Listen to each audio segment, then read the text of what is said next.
Hey everyone, good. I guess it's still morning for some of us. A couple of us are in California, but good afternoon for everyone else. Thank you so much for joining us on this challenge session, and I hope you've enjoyed the session so far today. I'm Kate Adam. I'm from Juniper Networks, and with me today are some of my favorite colleagues, Mike Spanbauer and Zach Forsyth. Thank you both for joining me to talk about for healthcare how to automate detection, especially as we see a lot more frequency and sophistication in attacks. And I really feel like this has been the narrative, right? This has been true for many, many years. The threat landscape is changing. Threats are getting more sophisticated. They're evolving. When are we not evolving, right? But I think more recently, and Zach, the three of us, we were just literally just talking about this, the frequency of attacks and the severity of attacks specific to healthcare. I feel like we've seen a lot more recently. Yeah, absolutely. I mean, you just have to check the data breach portal to see just how many companies are affected. And that's from huge companies with massive budgets and really large teams using, every single silver bullet / best of breed product that you can think of. Or it's just a tiny little shop with one or two guys running a small, team trying to basically, face the same challenges and solve the same problems as someone with a huge budget. And everyone's being affected, whether you're big or small. And the breaches aren't just ransomware. They're targeted attacks, they're insider attacks. And it's interesting, if you think about ransomware at the moment, the prevalence has really ramped up during COVID. And there's an affiliate sort of program with ransomware where the authors of the ransomware themselves only take maybe 10 or 20% of the profits. And the person that actually managed to infiltrate that company or execute the ransomware gets 80%. Now, when you think of a company that's just paid a $5 million ransom, the person that managed to get that ransomware to run in that organization walked away with multiple millions of dollars. So there's this incentive there for possibly a disgruntled employee on the inside to just simply bring in a USB drive, start plugging it into machines and see if they can get it to run, or even bring in their own device, walk into the printer room, unplug the printer, plug that into the network, and then see if they can start encrypting the network and collect that ransom. And because it's comes up via Bitcoin or Monero or other cryptocurrency, they feel like they can't be traced back to them. So you can have all these technical solutions at the perimeter and in the cloud, but then at the same time, you have a problem where it's sort of a non-technical problem and very hard to solve. So you've got to use something like automation to speed up your defense to the same speed that your attackers are attacking you. We see that all the time. Yeah, I mean, props to when we talk about attackers being innovative, it's not just with the types of exploits or the types of tactics they're using. I mean, technically, but that is a great respect. That's a great business tactic, right? And just listening to what you just said, technology absolutely has a part to play in the defense, but so do people and so do processes. And we definitely need to start thinking about defense in a very innovative, out of the box way, because that's what attackers are doing, and as we can see, it's working. Fortunately, like you mentioned, automation can and does have a lot to offer. Yeah, Mike, definitely. sorry, I cut you off. I think you were going to say something. No, I was just going to offer. So I absolutely agree that. I think, Zach, you summed the problem up well, that really the actors have grown far more sophisticated, and really, it's not just about the threats that exist outside of an organization that may traverse the wire, but also, those inside that you have to be mindful of. And it does, to your point, Kate, demand, that folks think more holistically about the entire, risk mitigation capability set that they have, both with respect to network technologies, endpoint capabilities, and people, because documentation, process flows, workflows are as crucial for all of this.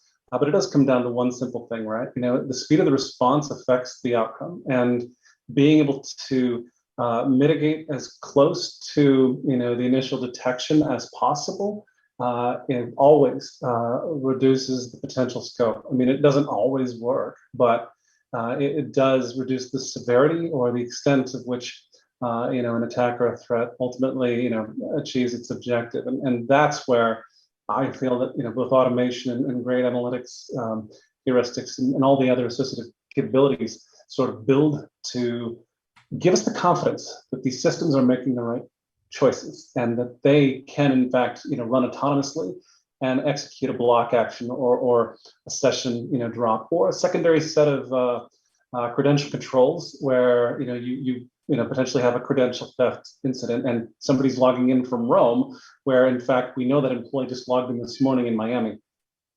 Those jets don't exist for at least the average citizen. So those types of activities set it off, and these are where I think these technologies play a role, big role. Yeah, and when you say, just as a security practitioner, right, or just being in the security industry, I think we are all kind of automatically a little bit more paranoid than the general population, which I think is a good thing. But I hear automation and I think, oh no, it's going to make the wrong decision. Oh my God, like, no, don't automate anything. I need to check it. I need to review it. I need a person there to make those decisions. But as we've seen actually, in actually a lot of Juniper customers, implementations of automation for both the networking stack as well as the security stack, that actually isn't the case. A lot of our customers have had a lot of success automating both because, the security strategy of Juniper is to extend security into the network infrastructure and use that for visibility, for threat intelligence, for enforcement. So why, I want to get into automation and why it is scary, why it shouldn't be scary, and why there should be some trust that we give automation tools for security purposes. That's a good question. Zach, you first. I know you've got a strong history in these tools. So. Well, I love that we're talking about automation, and you've got to think like the attacker. So if you think back over the history of malware, so way back to the very early viruses and worms that were written, this is sort of back in the 1980s, 1990s when they really started to take off. You got to think the heritage of this software and the way it was written and the innovations that all of the players have made to it, they started with automation from the very first, piece of code that was self-propagating. So they've got this runway that is maybe 30 to 40 years longer than the defenders, because in our defense, we've always been slower to react. And we're always waiting for a change window, and we're always waiting for a maintenance opportunity to patch something or to respond. I mean, desktop antivirus on your laptop or desktop does a good job of automating a lot of that. But you're trying to defend against someone that has this long history. And I love to think of the comparison of the sort of the propagation of a threat versus the response team. And if you think about, say, a modern piece of malware, somehow they convince users to click on it. For instance, they would send a LinkedIn message with a link. Someone clicks on it. When they hit that link, it compromises their device as quickly as it can. It establishes itself and obfuscates itself from any sort of detection tools, scans the network, looks for opportunities to move laterally, reaches back out to a command and control server to notify the attacker that the attack's in process, and then starts to say if it's ransomware, it encrypts the files as quickly as it can, and then starts on the network to see if it can find network shares and other things to infect. All of this happens in the space of we're measuring this in seconds and minutes. And then I think across to the defense team, and I see these guys sitting at their desk or whatever, they've got alert fatigue from their SIM just spewing out events. They've got some great controls in the network, but their response time is measured in more like days, weeks, months, right? And in some cases, they see a threat. Their devices and technologies block part of that threat, but the threat is propagating. They call an emergency meeting with their team members. They all get together. They come to the determination that they need to wait for a change window at 1 a.m. that morning. So for the next 12 hours, that piece of ransomware is, attacking the network. So there's this massive disconnect between the attackers, and I like to think of them moving at machine speed, versus the defenders that are moving in a more sort of a procedural world where they can't respond as quickly.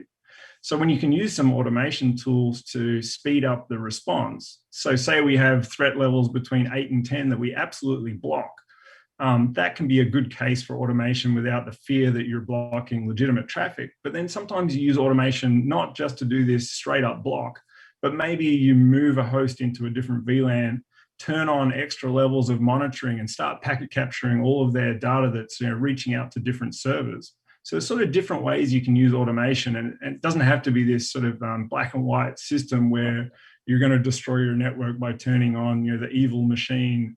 But there's many ways you can use it. I agree, Zach. I think there's a piece in there that is critical, and it's that machine speed or speed of the threat that actors move at. And this is the challenge that we have faced. I agree, but I'm going to actually extend a different angle, which is the number of devices that a lot of healthcare environments see change on a daily basis due to visitors, due to the number of patient mobile phones that come through, for example. And so the staff, fine, relatively fixed assets. You have a map of the PCs and the tablets, and certainly the IoT devices within, right? Radiology, all the other, technologies that are part of, a hospital environment, for example. But, the threats are largely going to transit in via another device. So you need to be mindful of how the network's architected and how you're handling those clients, because of course you don't want to create a help ticket for somebody who's there for potentially an ICU patient or some other emotional event of considerable gravity, and so being able to respond to odd behaviors in very surgical ways is the right approach, and so I definitely agree that there's this series of gray outcomes instead of black white. It's not just block allow, right? It is indeed the secondary measures, and this is where technologies like our adaptive threat in fact can offer administration and ops teams that control to for example set to a different segment a node that is behaving erratically or turning on additional packet captures. So absolutely. Yeah. No, that's a great point. There are multiple shades of gray for enforcement, right? What we can do with automation for enforcement, right? I want to also talk about automation in terms of visibility and intelligence gathering, right? This morning on the keynote, I talked about intelligence not just being threat intelligence, all very important, right? But intelligence is also telemetry. What's going on within the device itself that may not be right away, the first thing that pops into your mind, oh, it's compromised. There's a lot of telemetry that can indicate a performance issue, but that can also indicate that it's been compromised. And so all of these things need to be brought together. But how can automation help gather, correlate, et cetera, all of that intelligence so that a decision on what should happen and when can be made effectively and quickly?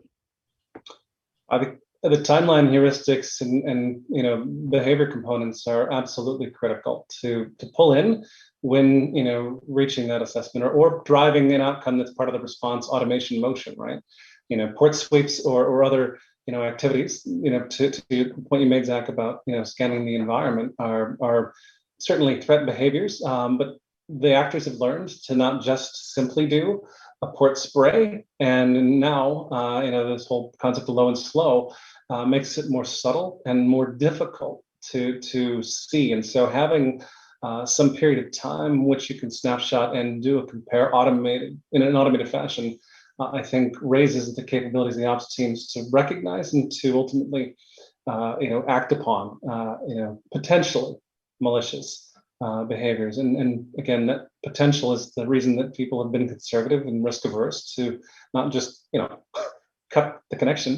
They want to be mindful that it's not necessarily a definitive verdict. It is the possibility is just some strange PHY that's some strange adapter that's misbehaving out in the environment, right?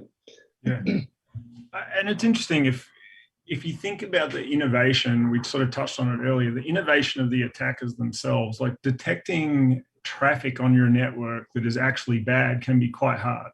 So there's a few good examples of malware where not in the typical sense where you just click a piece of malware or open an email attachment and you just get a straight payload from some sort of web server. There's really creative examples where the attackers will do something like they'll host an image on PhotoBucket, and that image changes every day. Or it's a huge list of randomized file names. So when they send a targeted attack into a company with thousands of employees, every employee gets an email with a different URL inside that email. It all leads to PhotoBucket, just for instance, because it's a common photo sharing website that probably has access allowed. Or think of another platform, hell, it could be a Craigslist advertisement and the picture could be hosted there.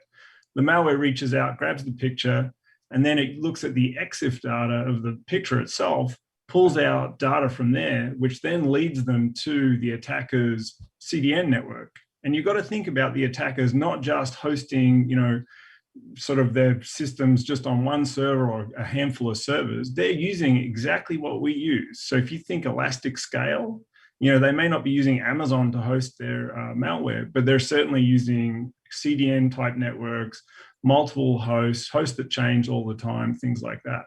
So you're sort of playing catch up there. I don't know how I can personally track all those emails coming in with those unique URLs. It's even very hard for a technology product to track that. And then you've got to then fall back to something like automation to give you that edge.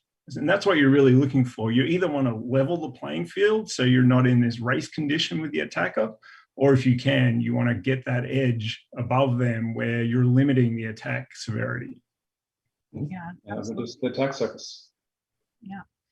And in terms of visibility too, I mean, I think, when I think of automation for visibility, I think of profiling, profiling thousands, tens of thousands, hundreds of thousands of endpoints constantly to understand where their risk profile is changing from minute to minute, right? Based on processes that are running, based on who's accessing it at that moment, based on, the protocols, the applications, right? What type of traffic, what the frequency of traffic is to and from that device changes over time. Everything from what operating system they're running, when and who manufactured. I mean, there's a lot of different pieces of context here. That to your earlier point, Mike, in a consolidating and kind of mapping out all of these different factors to get to, a risk score, for instance. A person can't do that, right? That you will never be able to catch up at that point. And so from a visibility perspective, mapping the network and from minute to minute understanding how risk is changing and where it's changing for the worse is pretty important. That's honestly, I think that's step one, right? Because if you can't see it, you're not going to know something's wrong, and if you don't know something's wrong, you can't do anything about it. Right. I think you absolutely touched on something that I've heard for the last decade is the piece that most organizations ultimately want from automation, and that is they want the control to determine at what point a risk rating or a risk score reaches a threshold that then they do take action. And having sufficient data and dependent on the data points that are being fed into the system, each organization's tolerance and outcome will be a little different, but it's all in the quality of the material, because as my line, right, information is noise without context, at which point it becomes intelligence. And then that context in particular, whether that be a secondary source, right, some correlated CNC detail, again, the threat intel feeds that are absolutely crucial for every organization today to take advantage of and capitalize on, augmented with the detail of what's transpiring, sort of in their environment, right? So that's I think what most organizations are looking for is a tool set or a capability that then allows them to arrive at their own setting for that risk, figure, and once that threshold's exceeded, then that's when they want automation to take over, right? Once you get to a CDS 10, right? Simplicity, then just block, right? You don't need to ask them any longer, because if it's setting off flags, for multiple, pieces, then we have more than just a simple issue. We have a a grave, infection that's now whatever running throughout the environment, right? I don't need to ask, just do. There's some real interesting challenges around that too. So when you're thinking about that, it's very hard to do anomaly detection on a guest Wi-Fi network because your hosts are varied minute by minute, day by day. Anyone can come and connect any sort of device. Right. But then if you think about an IoT network where, let's just simplify it to say, smart light bulbs that are connected to Wi-Fi. Very simple to profile the light bulbs, know exactly what they're doing at all times, how often they reach out to their own infrastructure to get firmware updates or whatever it is. And then if you think across your entire organization, you have your different VLANs, different devices, zero trust networks, it's all segmented and things like that. So it's definitely a challenging problem that you need automation and AI and machine learning to solve. A cool technology we have at Juniper, I won't harp on it too much, but it's called adaptive threat profiling. And we can use IPS signatures, application sort of ID, deep packet inspection to create custom sort of feeds based on the behaviors of devices on the network. So as a simple example, I could create just by the network traffic, a feed that lists all the hosts on my network that have ever reached out to the CentOS update servers using the YUM or RPM commands. You can do this really deep sort of policy creation and rule creation and have your networks defined not just by the layer 4 sort of flat network infrastructure, but by the behaviors of devices. And I think that becomes really important when you're thinking about how divergent our networks are and how the perimeter is dissolved. You've got to have these extra controls and extra automation and tools that you can use as a defender to try to create some sort of layered defense that's actually going to help you defend it essentially as well as you can. Yeah, absolutely. One of the questions that actually came up this morning that I've been thinking about as we've been talking was about people's role, right? Employees, guests, administrators, etc. The people's role in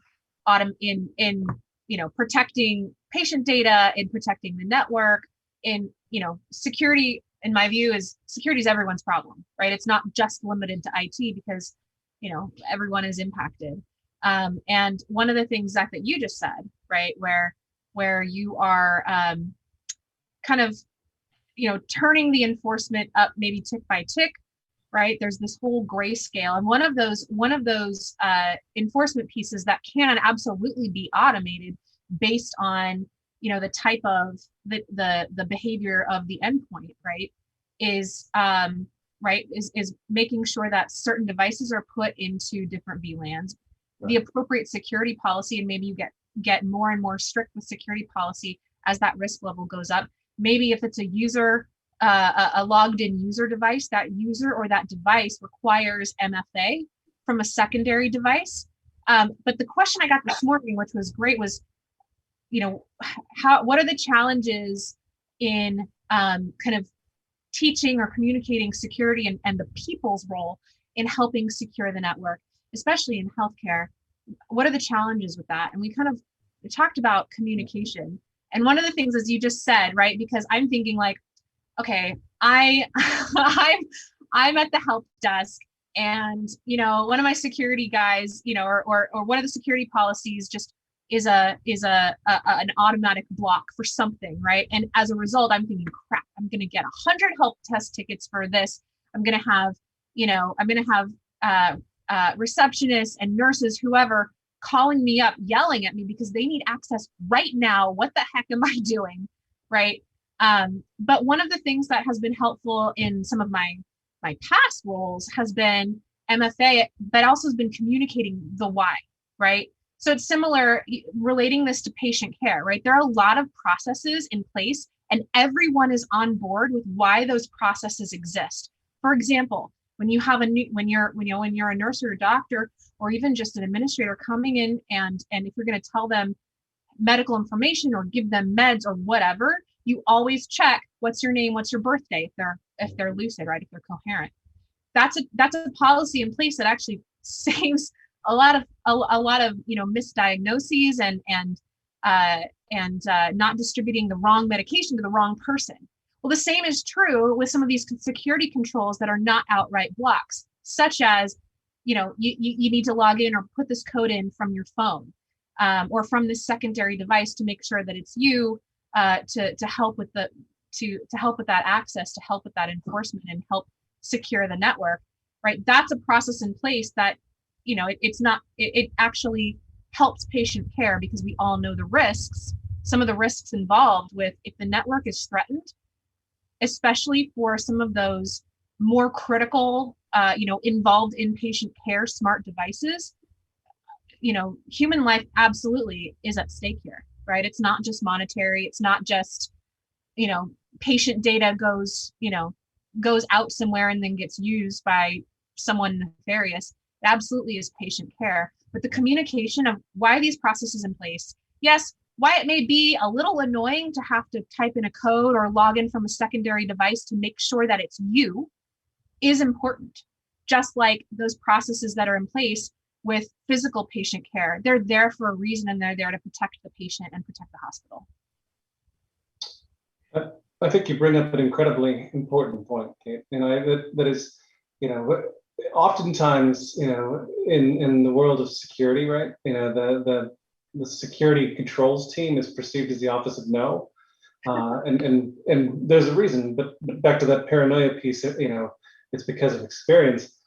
But helping, I think, educate and inform the why behind, these various motions and what the controls seek to do for not only the user's, protection, but really the whole continuity of the environment and the potential, impact or implications. I think, folks generally will be a little more lenient with respect to that, and also willing to comply with perhaps more strict policy requirements. And one of those being, right, time-bound tokens for access that then re-up. So you're not just giving, this open-ended permissive access mechanism, but rather, you have to on some time basis, right, 24 hours or what have you, re-up and re-enter, and in doing so, right, there's a compliance, checkbox. Read only, that makes people a little more cautious as to what they're what they're accessing, what they're surfing to, and that is, I think, critical in this. It's not just for the users, of course. It's also for your stakeholders throughout the business that you're in turn also supporting, right? Whether that be remote labs or perhaps even remote clinics, right? Because oftentimes hospital networks have a lot of other organizations which have multiple IT departments, not unlike other sectors do. I've got some very sad news for you guys. Oh no. There will always be a people problem. So this is the prime example. We've all had anti-phishing training. Since shortly after the invention of email, when the first few people got phished, companies started to implement anti-phishing training, and they're trying to train their employees not to click on links. And we've done a good job of, making end users more aware of this threat and learning, not to click on things. But I can tell you now, a well-crafted sort of spear phishing campaign will still get maybe 0.5 to 3% of all end users to click on it. Mm-hmm. We're humans, we're motivated. I do want cheap Ray-Bans, for instance, if they're $29 and I get an email. And my holidays are coming up and I'm going on vacation, I'm probably going to click on the link because I need me some Ray-Bans. But the thing to think about there is if you scale that out and think about, to keep it simple, an organization with 1,000 end users, if 1% of my end users click on a well-crafted email, I've got 10 payloads that are going to be run on my infrastructure, whether that's on a laptop, a phone, a desktop, possibly even on some sort of piece of medical equipment that's has access to the internet, because that's where they clicked on it from. When I run 10 payloads on my network, what happens then? Is my antivirus working perfectly across those 10 devices? Is one of them out of date on its definitions? Is the service turned off? Did someone forget to install it, sort of thing? So you've got to have this mindset of knowing that payloads will be executed on your network, possibly on a daily basis. What happens then? Yeah, no, absolutely. I have to say though, I think you and I, Zach, are on two different sides of the glass is half full or half empty. I don't I'm think on both. you're not wrong, right? You're absolutely correct. I tend to be a little bit more hopeful, like, okay, it's only 10, it's not 50, right? So every little bit helps. But to your point, right, this is where people are not, right, it's not going to come down to, okay, we have to get everyone 100% trained and everyone is going to operate perfectly 100% of the time. That is not feasible. We are not robots, not yet anyway. And that's where technology, where processes, everything has to come together. And still, even still, it's not going to prevent having to be reactive, at certain points, probably more than you'd like, because any amount of reactivity is probably going to be more than you would like. But this is where all of those come together, and hopefully, you have implemented enough automated capabilities, not just integrations for visibility or for correlated intelligence, but also interoperability, right, between different parts of the network, between different vendor technologies even. And so that's something that one of the reasons why Juniper actually, we have Junos, which is super automatable by design, right? So that we can develop automation scripts. We can work with other vendors. We can work even with our competitors. In fact, again, that's something that we've actually done by design in the product, because this is, like you mentioned, in order to, at least get on a level playing field, automation is a must. We have a question from the audience. So thank you for this question. Zach, this one's for you. With adaptive threat profiling, is an initial baseline done on the device, baselined against a standard, or is it specific to the device itself? Is that something that you can talk about? Yeah, sure. So the adaptive threat profiling that we implement is more based on things like application signatures, IPS events, things like that. So a good example is if you wanted to discover all devices in your network that were reaching out to the onion router exit nodes, for instance. That's quite easy to create a dynamic threat feed that's shared across all of your firewalls. And when any system or host reaches out to the onion router or Tor network, they get added to that feed. And from there, we could have a rule that says, okay, as soon as someone exhibits that behavior, and this is, it doesn't matter what device or operating system, it's purely based on the signature. Once they exhibit that behavior, I want to treat them a certain way. So possibly I would just want to block that network traffic, but potentially I just want to move them into a VLAN where they're under a lot tighter scrutiny and investigation. And then we have another product called JSA, which is our CM product, our logging tool. From there, we can actually create some pretty interesting baselines and anomalies too, where you can do something that's more like a baseline, where you say, have some very smart rules in there that says, on a normal day, these users upload a certain amount of data to their OneDrive shares, because that's the platform that we're using at our company. But then we see this spike where this one user all of a sudden is uploading 10 times as much data to OneDrive as they normally have for the last 90 days.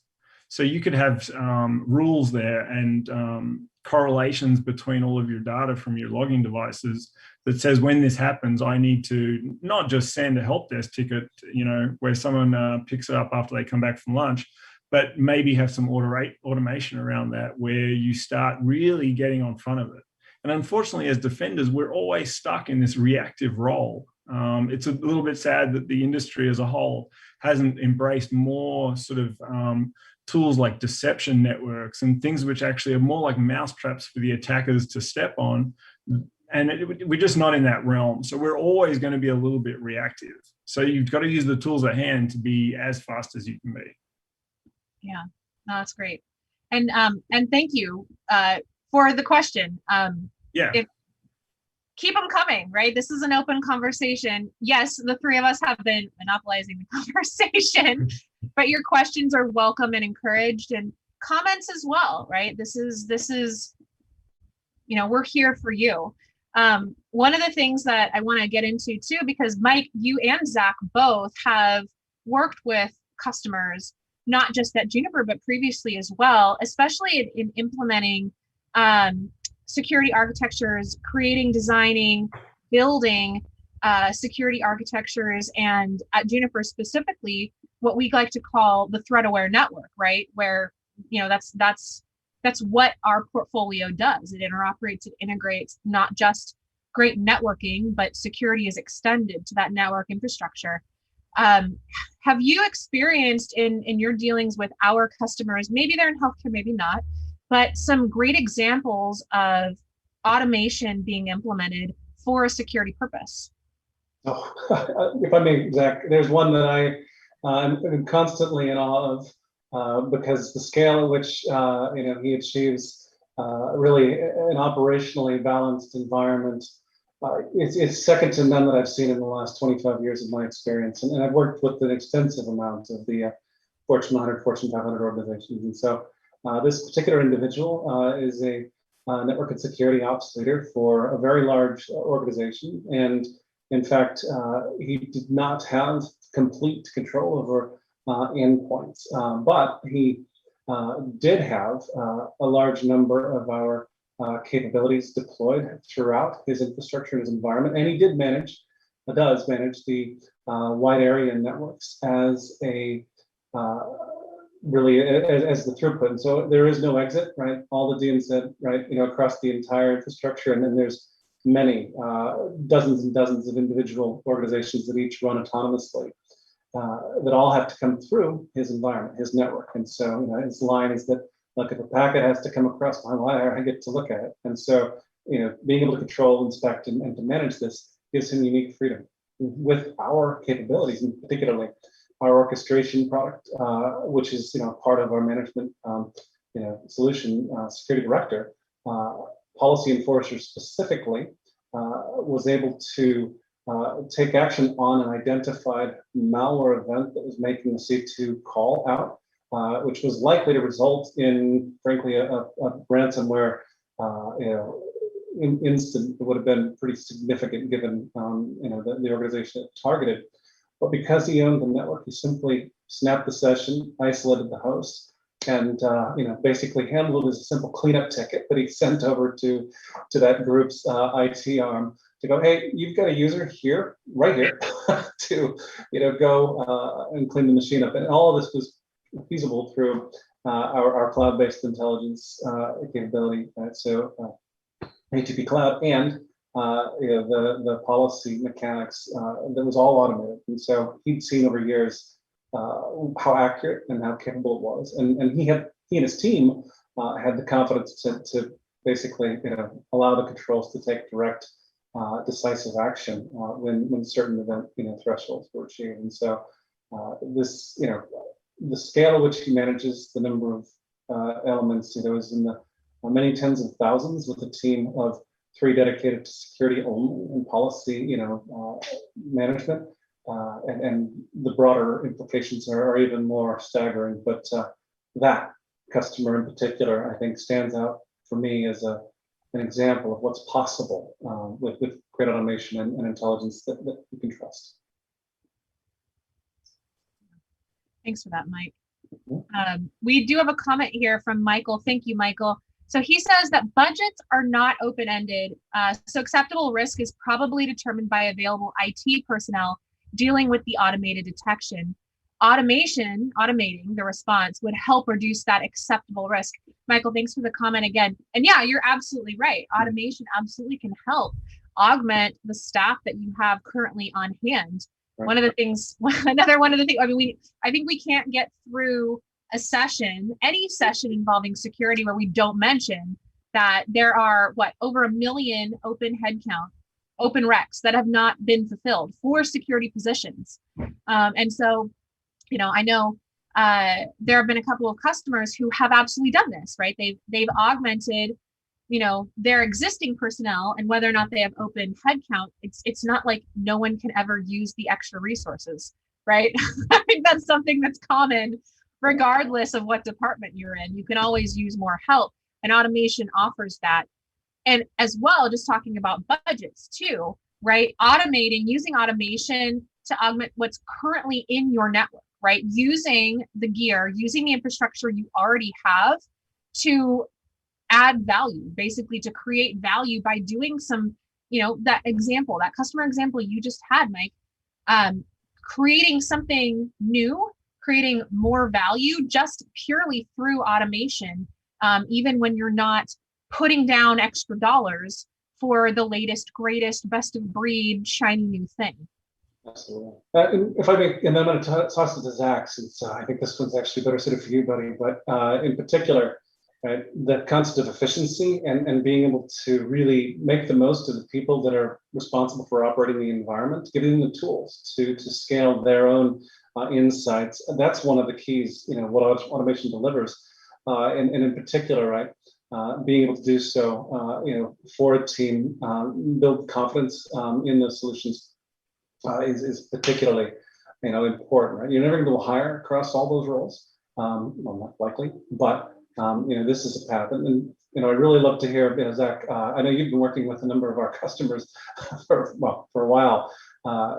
Any that stand out that have already done this, that recognize that those seats will, to be unfilled, or those reps will constantly be revolving? Yeah, that's a really good point that Michael brought up. The way I think of automation is, I'm not kept up at night by the malware that I can just jump on VirusTotal and see that this has been detected. The industry as a whole is brilliant at detecting malware, creating signatures for known malware, right? Any product, whether it's a desktop antivirus, a sandbox, a firewall, an IPS, whatever it is, we're great at detecting things that we know about.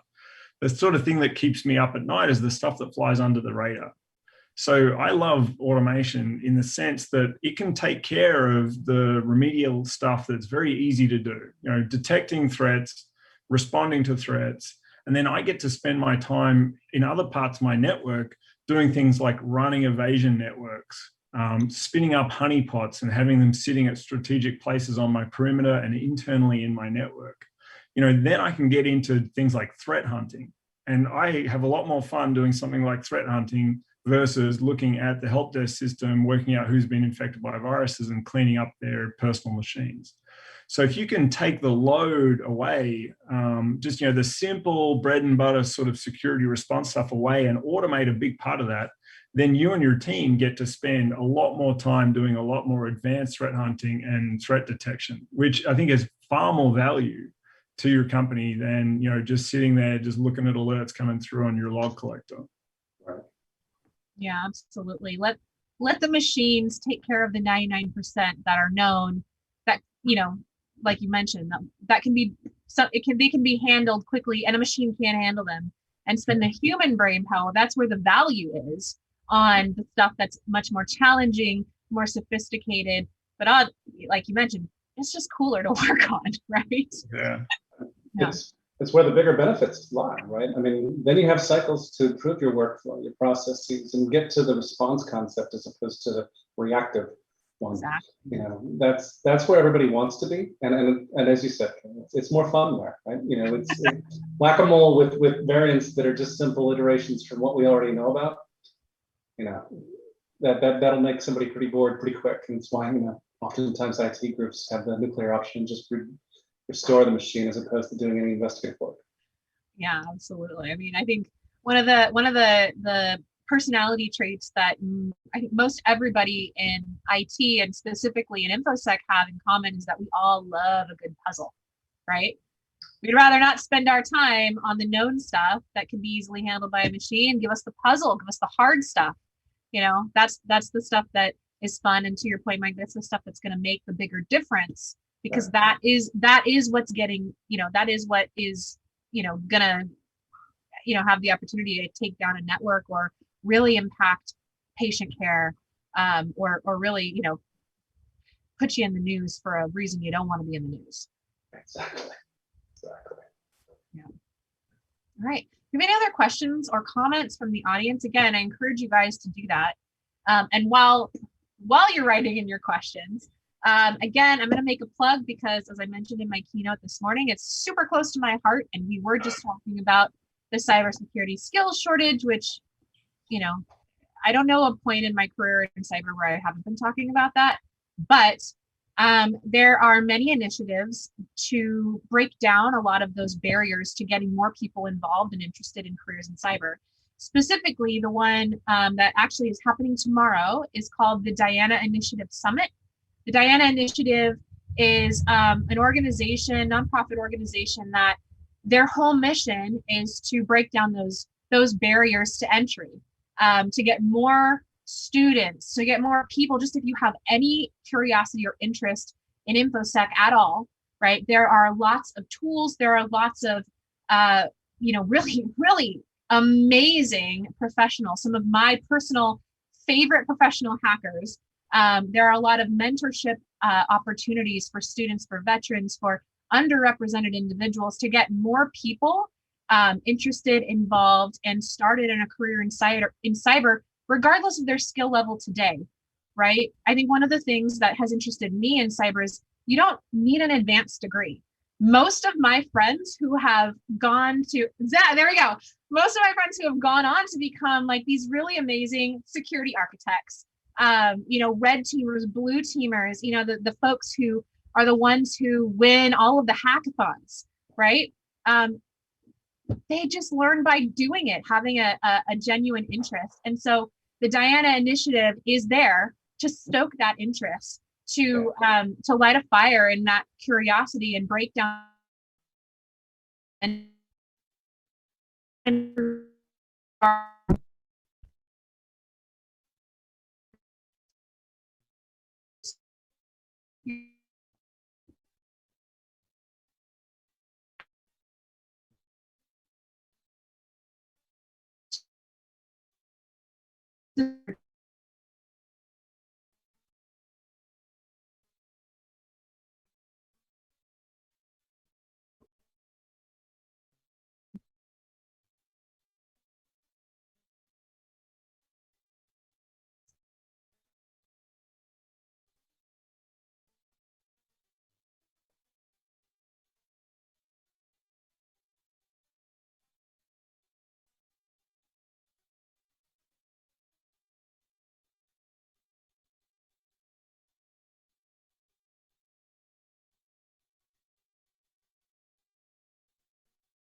as kind of a strategy for the technology that we've built.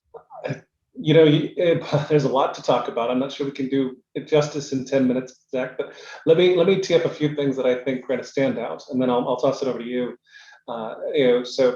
Automation is how all of our portfolio was sort of built, and to the point you mentioned earlier, the interoperability, the standards-based approach.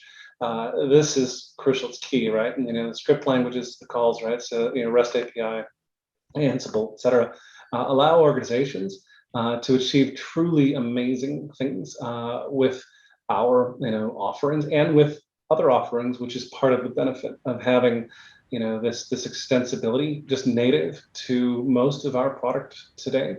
And that applies to security as equally as it does to switching and routing, infrastructure and wireless. And that, I think, is the key, because at the speed at which business applications are stood up and now and torn down, right, in some cases, right, cloud agility, true elasticity, it's a beautiful thing on a piece of paper, but until you've truly got a framework around which you can design and deploy, automated controls to spin up a new circuit, and tear it down potentially. That's where, if you're still employing manual processes to do these, well, there is an easier way, and I would strongly encourage folks to take a look and see what's possible with the existing equipment they may have, because there is certainly a lot of gains to be offered and can be achieved. And I know, again, like Kate mentioned, right, I'm rather proud of what we're able to deliver for our customers, day in and day out. But at the end of the day, it's about the solution that's provided and the customer needs being met. That gives me the greatest satisfaction. It isn't about the logo on the box. It's about the customer's issues and use cases being met, and really us often exceeding that expectation, simply because these are very, very hard problems at scale. And I'll pause and make sure Zach's got a few minutes here. No, I'm totally with you. And the way I think about automation as a defender of the network and the systems is that automation gives me creativity within the network itself. Beyond just using signature databases and say sandboxes to prevent threats. We still, across the entire security industry, have this patient zero problem, where when I click on the link that comes in my email, if my desktop-based antivirus does not trigger and protect me, the payload runs, and there's this short, basically, time period of maybe 30 seconds, maybe 5 minutes, where we don't have a verdict on whether that was a good or a bad file. And this exists across the industry. So within that time span, those first few minutes, what can I do inside my network to be faster at responding? And with automation tools, I can be really creative. So it gives me this opportunity to create what we call dynamic address groups and lists of systems on my networks that are exhibiting certain behaviors. And then I can inject those hosts into a feed file that's shared across all of my Juniper firewalls.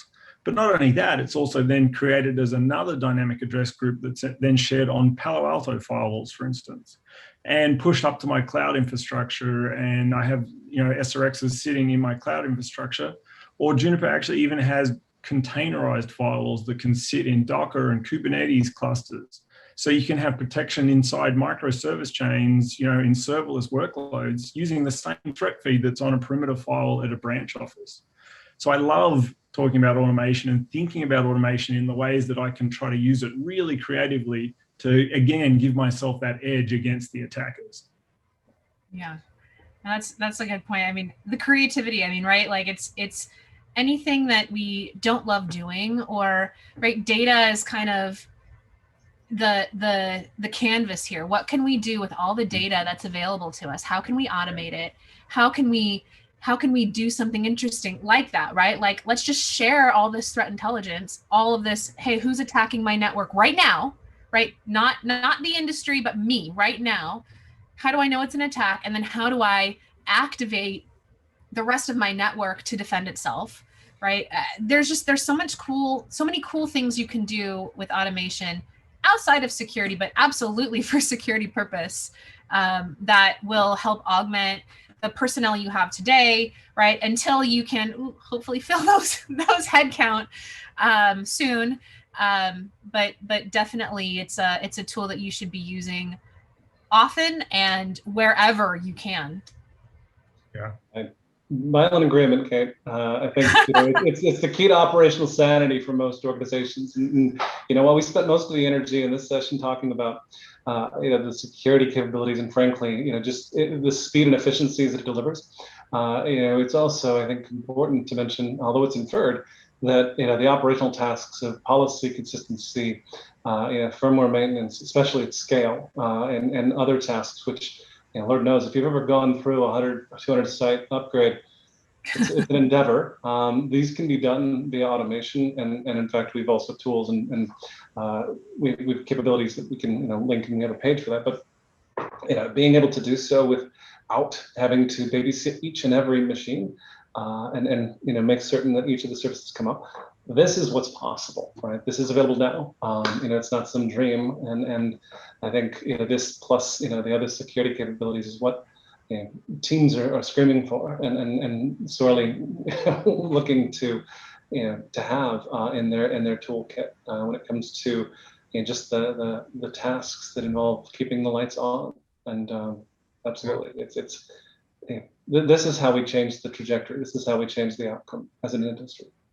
As a really quick example of the power of automation, I run a few hackathon events for Juniper itself.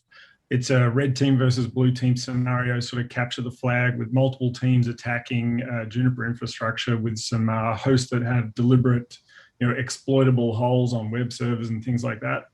We started doing those events with a red and a blue team, and people could just choose which team they wanted to be on when they got to the event. And over the years, that's evolved to being no one on the blue team at all. So we just have network infrastructure that's all automated, doing the threat response, blocking people on the network.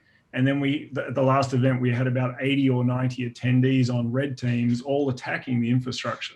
So that just gives you a really quick example of how powerful automation can be. That was one person versus 80. The blue teams got bored. I've heard the feedback, Zach, because they just sat around and the technology was that good. Everybody wants to try to find the weakness, but they're not very successful. So that's the ideal, absolutely. Well, we are at the bottom of the hour. I want to thank Mike, thank you, and Zach, thank you for joining me today and having this fun conversation. It was fun, right? And thank all of you for your comments and your questions. If you have more, the three of us, we love to chat, right? Feel free to drop us an email or DM us on LinkedIn. Get a hold of us if you have any questions about automation or Junos or any Juniper gear that you already have, how to add value. Also, if you are a Juniper customer at all, right? It can be a firewall, it can be a switch, doesn't matter. You can be part of the Elevate community. That's our customer community. And you want to do this because we give our Elevate customer community first access to all of the automation scripts that our engineers, our field, other customers write and contribute. So there's a lot of scripts that are already available for you to implement today with what you have.